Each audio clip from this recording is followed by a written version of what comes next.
আপনাদেরকে একটা গুরুত্বপূর্ণ সংবাদ শেয়ার করতে চাই। সেটি হলো, আমাদের প্রতিবেশী রাষ্ট্র ভারত সরকার শেখ হাসিনাকে অবতরণ করার সুযোগ দেয়নি, তার হেলিকপ্টারকে ফেরত পাঠিয়েছে। আমি দায়িত্ব নিয়ে বলছি, বিমান বাহিনী সূত্র আমাকে একটু আগে নিশ্চিত করেছে উনি ক্যান্টনমেন্টের ভিতরে আছেন।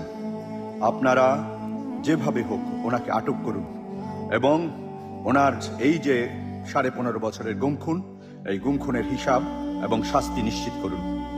আপনারা যে যেখানে আছেন, আপনারা এই আমার ভিডিওটি ছড়িয়ে দিন, আমার এই ভয়েসটি ছড়িয়ে দিন, যাতে ছাত্র জনতা সবাই জানতে পারে যে খুনি হাসিনাকে ভারত ফেরত পাঠিয়েছে। খুনি হাসিনা ভারতে অবতরণ করতে পারেনি, তার হেলিকপ্টারকে অবতরণ করতে দেওয়া হয়নি, সে এখন ক্যান্টনমেন্টে আছে।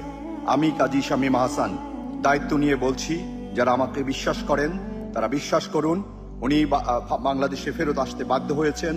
ওনার হেলিকপ্টারকে অবতরণ করতে দেওয়া হয়নি, ওনাকে রিটার্ন পাঠিয়ে দেওয়া হয়েছে। উনি যে বাহন নিয়ে গিয়েছিলেন ভারতীয় সেটাকে ফেরত দেওয়া হয়েছে। এটি বিমান বাহিনীর একটি সূত্র নিশ্চিত করেছে। আপনারা খবর নিন, আপনারা ওনাকে আটকের চেষ্টা করুন, ওনাকে জীবিত অথবা মৃত যেভাবে পারেন ওনাকে আটক করুন। ওনার সাথে আমাদের হিসাব আছে, সেই হিসাব আমাদের বুঝে নিতে হবে। ওনার সাথে হিসাব আছে, এটা আমাদের যৌক্তিক হিসাব। এই হিসাবকে এড়ানোর কোনো সুযোগ নেই, কোনো ছাত্র জনতার সুযোগ নেই। আপনারা ওনাকে আটকের ব্যাপারে সবাই মিলে চেষ্টা করুন।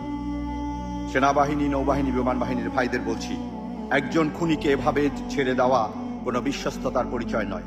আপনারা যদি সত্যিকারে বিশ্বস্ত হয়ে থাকেন, খুনি হাসিনা এবং হাসিনার সকল সহযোগীকে গ্রেপ্তার করুন। তাতে আমরা বুঝবো যে আপনারা সত্যি সত্যি জনগণের পক্ষে কাজ করছেন। ধন্যবাদ।